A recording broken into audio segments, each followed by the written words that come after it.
Once you've generated the Google Meet links within each Google Classroom, you're going to go into that Google Classroom, make sure you're on the stream page, and find the Google Meet icon.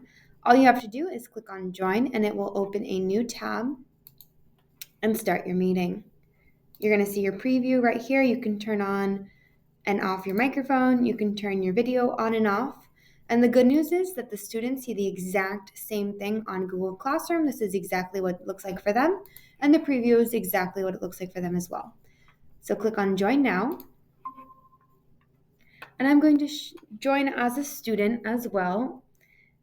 Any student in your Google Classroom can automatically join. You don't have to moderate them. You don't have to let them in.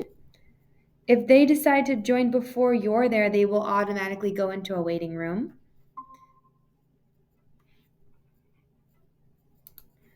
All right, and then for whatever reason, someone has to join the Google Meet who's not in the Google Classroom. Maybe it's an additional student auditing the class. Maybe it's a guidance counselor. They need to have this code down here, and they'll type it in to Google Meet on the homepage, and they're going to ask to join. This is what it will look like on your side. So you can click on Deny or Admit.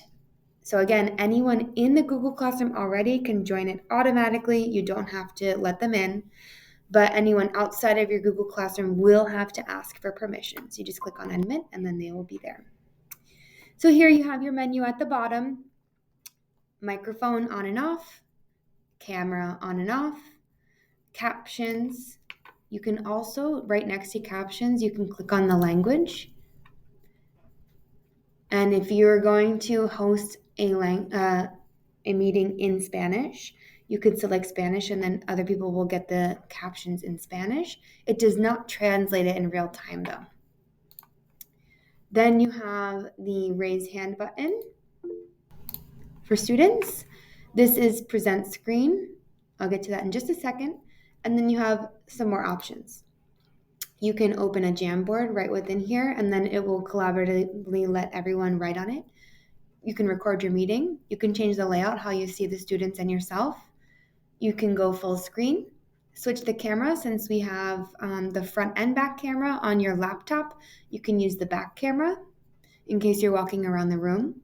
You can apply visual effects, so that's special backgrounds or blurred effects, captions again, and you can use your phone for the audio. Right here, this is to end the call, and I'll show you that at the end. We also have the information button for the meeting details in case you need this code. Here you will see all the participants. You can mute everybody up here.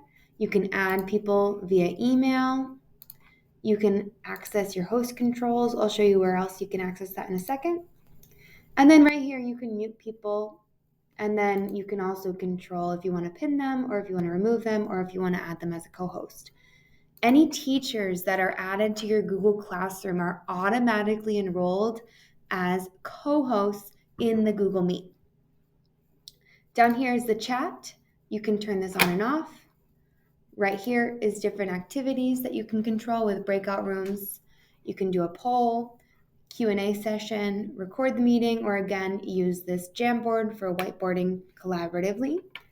And last over here, you have your host controls. So this will help you manage the meeting. So you can decide if you would like other people to share their screen. You can turn it off. You can turn off the chat. You can make it so people cannot turn on their microphone and video as well. It won't force them to turn it on, but you can turn it off for everybody. Now, real quick, let me show you how to present your screen. Just click on Present Now. You can decide if you want to do your entire screen, a window, or a tab. And then you can choose whichever tab you'd like to share. And it'll take you to that page over there. You can go back and you can click on Stop Sharing when you're done. And you can also see both at the same time, which is pretty cool. All right, and then when you're done, you're just going to click on this button for Leave Call. And I would highly recommend clicking End the Call. So this will end the call for all participants, so students won't stick around.